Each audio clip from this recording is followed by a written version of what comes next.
Hello and welcome to Riddle of Truth.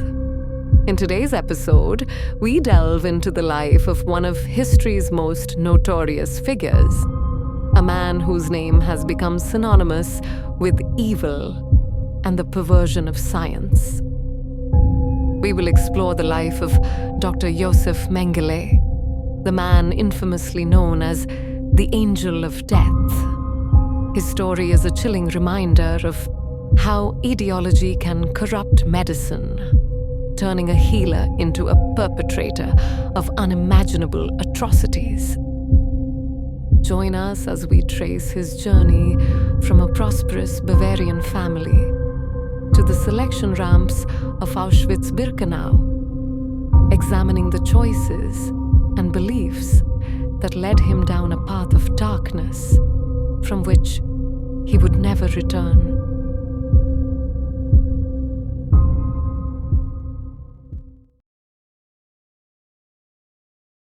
Our story begins not in the shadow of a concentration camp, but in a respectable, devout Catholic home in Bavaria, Germany.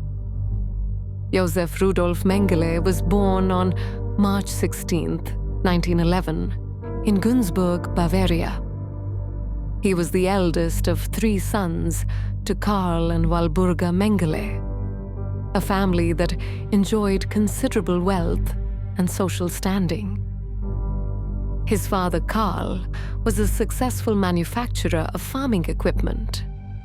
The family company, Karl Mengele and Sons, prospered, even expanding its production during World War I to include military supplies, further cementing the family's wealth. Young Joseph was an intelligent and ambitious student. He excelled in his studies and cultivated interests in music, art, and skiing, presenting the image of a well-rounded and promising young man from a good family. His political leanings became apparent early on. In 1924, he joined the Greater German Youth League, a right-wing nationalist group, and by 1927, he was leading its local chapter, already showing leadership within ideologically driven organizations. After finishing school in 1930, Mengele embarked on a path that would seal his fate: the study of medicine and anthropology. He attended the University of Munich, the very city where the Nazi movement was taking root. In 1935, he earned his PhD in anthropology. His dissertation, supervised by proponent of scientific racism Theodore Mollison, was titled Racial Morphological Study of the Anterior Segment of the Mandible in 4 Racial Groups.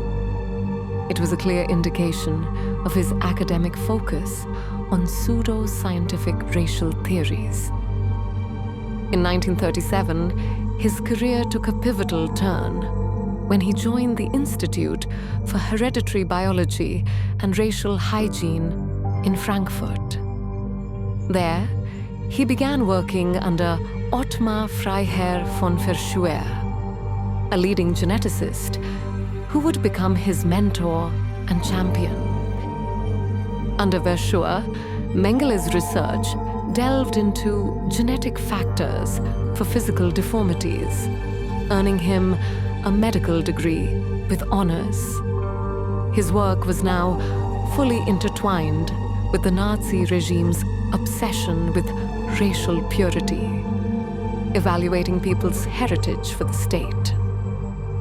While he had been part of nationalist groups earlier, Mengele formalized his commitment to the regime by joining the Nazi Party in 1937 and the elite, ideologically driven SS in 1938.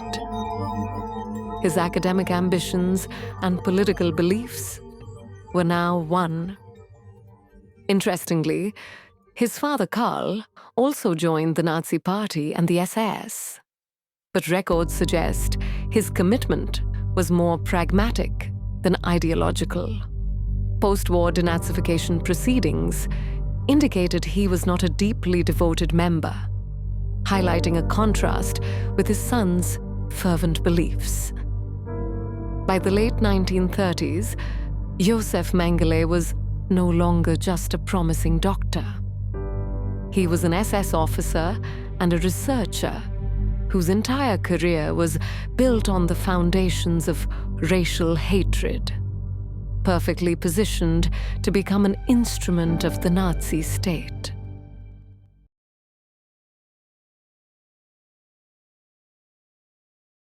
With the outbreak of World War II, Mengele's path shifted from the laboratory to the battlefield, where he would prove his loyalty to the Reich and be set on a direct course for Auschwitz. In June 1940, Mengele was drafted into the Wehrmacht, the regular German army. However, he quickly volunteered for the medical service of the Waffen-SS, the armed wing of the SS, seeking a role more aligned with his elite status. Before seeing combat, he was assigned to the SS Race and Settlement Main Office. His task was to evaluate people in occupied Poland, deciding who was racially valuable enough to be Germanized, a direct application of his eugenic expertise. In late 1940, he was transferred to the 5th SS Panzer Division, Wiking. As a medical officer, he was sent to the Eastern Front, participating in Operation Barbarossa, the brutal invasion of the Soviet Union. His unit was involved in a pogrom in Ukraine in early July 1941, where thousands of Jewish civilians were murdered. While Mengele likely did not participate directly, he was unquestionably aware of the mass killings being carried out by German forces. Mengele proved to be a brave soldier. He was awarded the Iron Cross Second Class for his actions in combat. Later, he received the Iron Cross First Class and other medals after rescuing 2 wounded soldiers from a burning tank. His frontline career came to an end in mid-1942 near Rostov-on-Don. He was seriously wounded in action and subsequently declared unfit for further combat duty, a twist of fate that would lead him to his darkest chapter. Deemed a war hero, Mengele was promoted to SS Hauptsturmführer, the equivalent of a captain, in April 1943. He was transferred back to Berlin, where he briefly resumed his work with his mentor, von Verschuer, at the Kaiser Wilhelm Institute. It was von Verschuer who saw a unique opportunity for his protégé. Auschwitz, with its vast and diverse population of prisoners, was seen as a living laboratory for their racial research. Encouraged by his mentor, Mengele requested a transfer. He wasn't sent to Auschwitz as a punishment or a routine assignment. He actively sought it out as a research post. On May 30th, 1943, SS Hauptsturmführer Dr. Josef Mengele arrived at the Auschwitz-Birkenau concentration and extermination camp. The Angel of Death had found his domain. His journey was complete. He had transitioned from an ambitious academic to a decorated soldier, and now he was about to become one of the most infamous perpetrators of the Holocaust.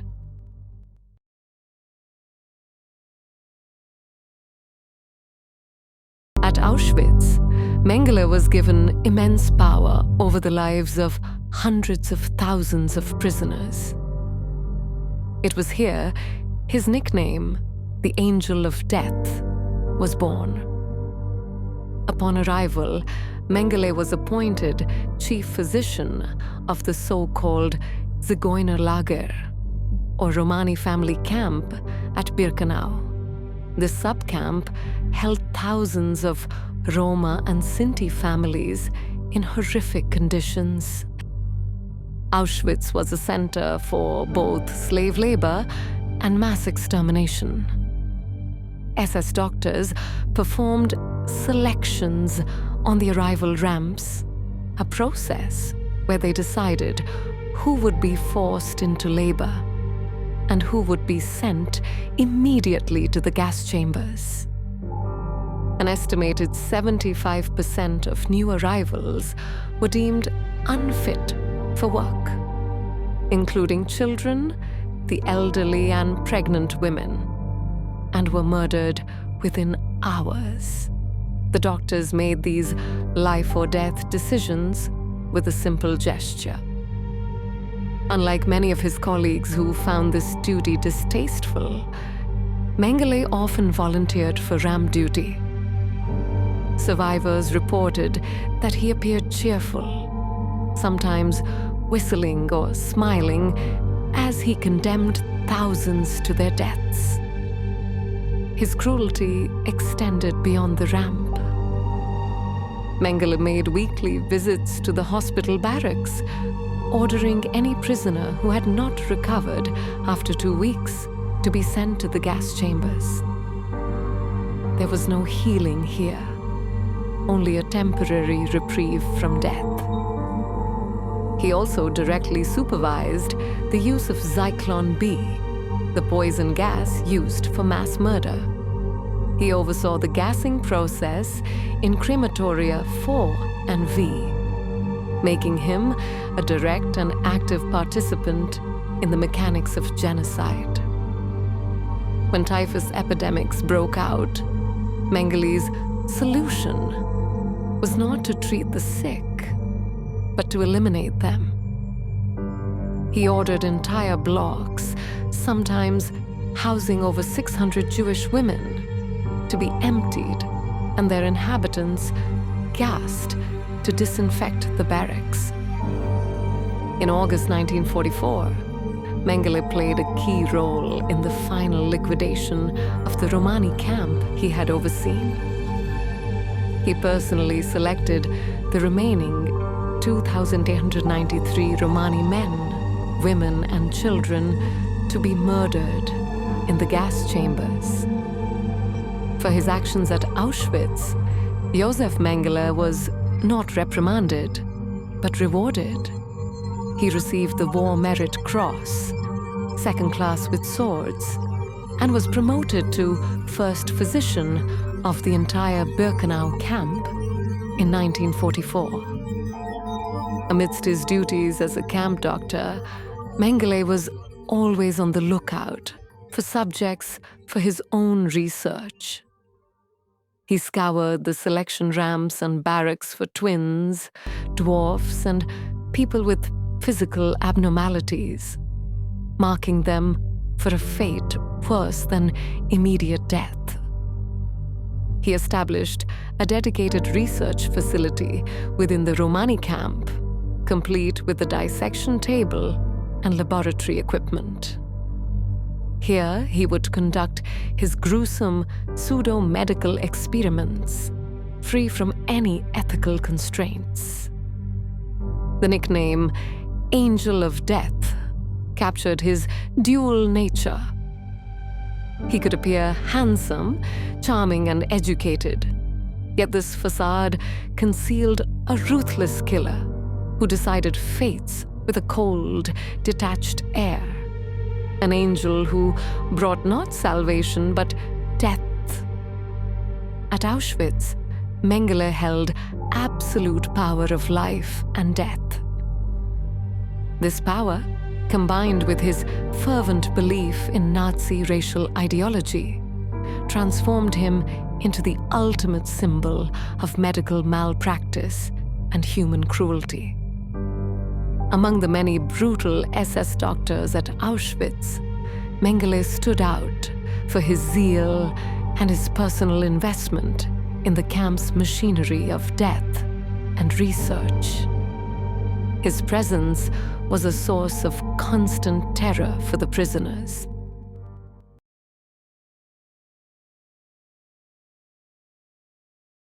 Mengele's research at Auschwitz was not science. It was torture disguised as medicine. Fueled by racial fanaticism, his experiments inflicted unimaginable suffering with no regard for human life. His experiments were pseudo-medical, conducted on unwilling prisoners without their consent. Many procedures, including surgeries, were performed without any anesthesia, resulting in excruciating pain, permanent injury, or death. This was not the work of a lone madman. Mengele collaborated with the prestigious Kaiser Wilhelm Institute, sending blood samples, organs, skeletons, and other human remains back to his mentor, von Verschuer, in Berlin for further analysis.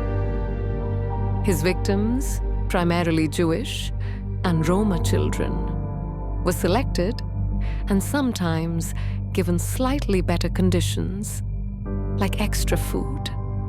This was a cruel deception, designed to make them more compliant before subjecting them to horrific procedures. The process began with meticulous documentation. Victims were photographed, had plaster casts made of their jaws, and were subjected to a battery of examinations before the lethal experiments began. After the initial examinations, victims were often killed with a direct injection of phenol into the heart. This method was quick and allowed for immediate autopsy and comparative analysis of their organs, which was the ultimate goal of the research.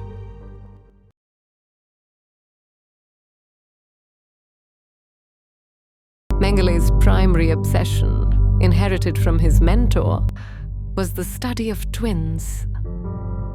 He sought out pairs of identical and fraternal twins to study the influence of heredity versus environment.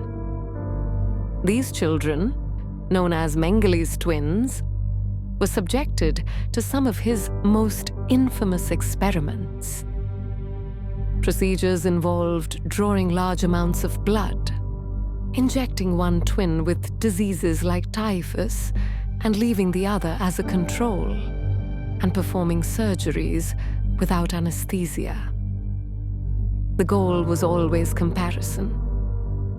If one twin died from an experiment, Mengele would have the other twin killed immediately with a phenol injection. This allowed him to perform simultaneous autopsies and compare their internal organs for any differences.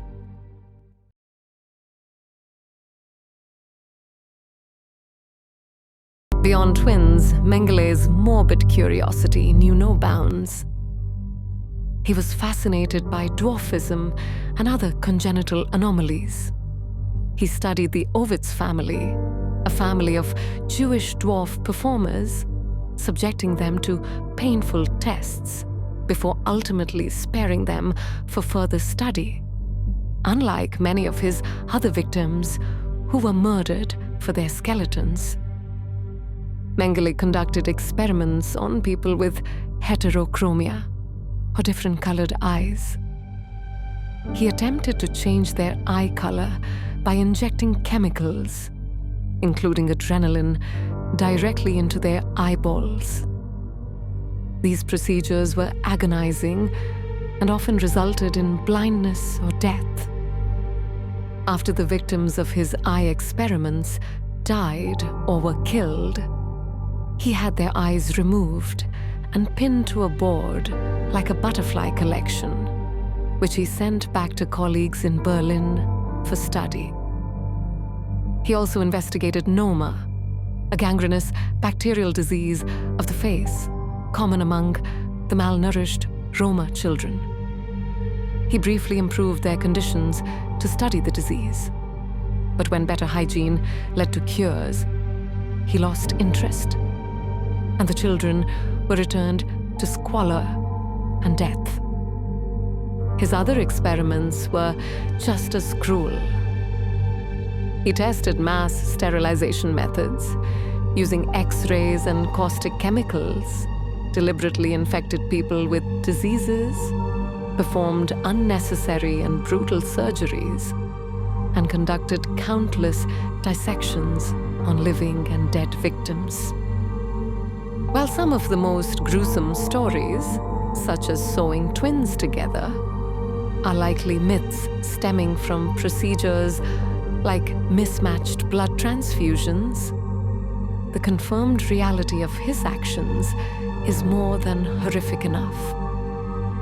Mengele took most of his research records with him when he fled Auschwitz, so a complete account is impossible. However, the powerful and consistent testimonies of survivors, along with surviving documents, paint a clear picture of his atrocities. The memory of Mengele is complex for some of the children he experimented on. Some recalled his occasional kindness, like offering candy, which stood in stark contrast to his underlying ruthlessness, creating a confusing and traumatic memory of their tormentor. Ultimately, Mengele's experiments had no real scientific value. They were the grotesque expression of a racial ideology that used the language and tools of science to justify torture and mass murder.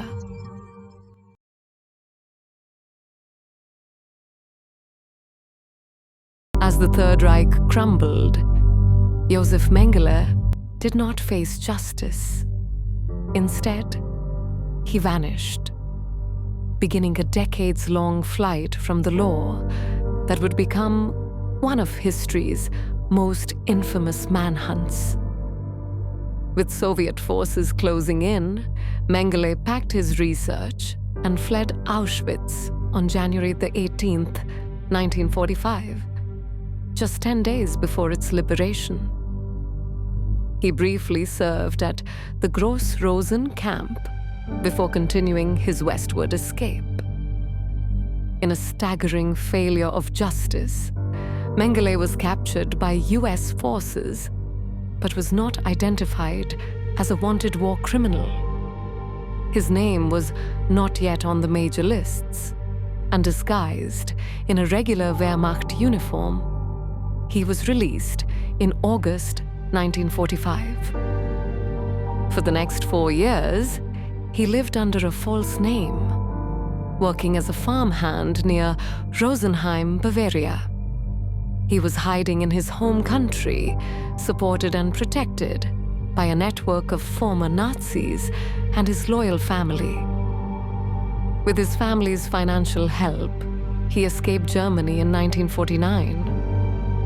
Using a network of sympathizers known as rat lines, he traveled to Genoa, Italy, where he obtained fraudulent documents from the Red Cross and boarded a ship to Argentina. In Buenos Aires, a haven for many former Nazis, Mengele lived comfortably. He even managed to obtain Argentine citizenship under his own name, Josef Mengele, in 1956, and briefly practiced medicine without a license. His comfortable life was shattered in 1959 when he learned that West Germany had issued a warrant for his arrest. Fearing extradition, he fled to neighboring Paraguay, a country known for sheltering Nazi fugitives, and obtained citizenship there. The abduction of fellow architect of the Holocaust, Adolf Eichmann, by Israeli Mossad agents in Argentina in 1960 sent a shockwave through the fugitive Nazi community. Terrified he would be next, Mengele went deeper into hiding. He moved to Brazil, living near São Paulo under the alias Wolfgang Gerhard. Supported by his family's money, his life was no longer lavish. He lived modestly as a farm manager, constantly paranoid and looking over his shoulder. For 34 years, Josef Mengele remained a free man. Despite the efforts of Nazi hunters like Simon Wiesenthal and the Israeli intelligence agency Mossad, he successfully evaded capture, becoming a phantom of unpunished evil. His escape and long life in freedom became a painful symbol for Holocaust survivors. The man who had perpetrated such horrors was allowed to live out his days, while his victims were denied justice.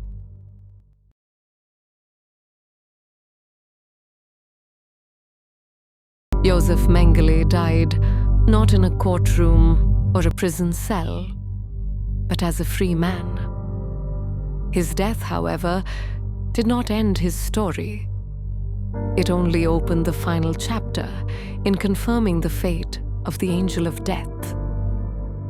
On February 7, 1979, while swimming at a beach in Bertioga, Brazil, Josef Mengele suffered a stroke or aneurysm and drowned. He was 67 years old. He was buried in a nearby cemetery under his final alias, Wolfgang Gerhard. The world finally learned of his death in 1985, after a tip led authorities to his grave. An international team of forensic experts exhumed the body, and through dental records, skeletal analysis, and later DNA testing in 1992, they confirmed the remains were, without a doubt, those of Josef Mengele. Josef Mengele's legacy is one of unpunished evil and the ultimate perversion of medicine. His scientifically worthless research caused immeasurable suffering and death, and his name remains a central focus of Holocaust education, a stark warning against the dangers of eugenics and ideology masquerading as science. Thank you for watching this episode of Riddle of Truth. The story of Josef Mengele is a difficult but essential one to tell, reminding us of the depths of human cruelty and the importance of holding perpetrators accountable. We invite you to share your reflections in the comments below. If you found this documentary informative, please consider liking this video and subscribing to Riddle of Truth for more deep dives into complex historical events. Join us next time as we unravel another of history's great riddles. Until then, stay curious and never stop seeking the truth.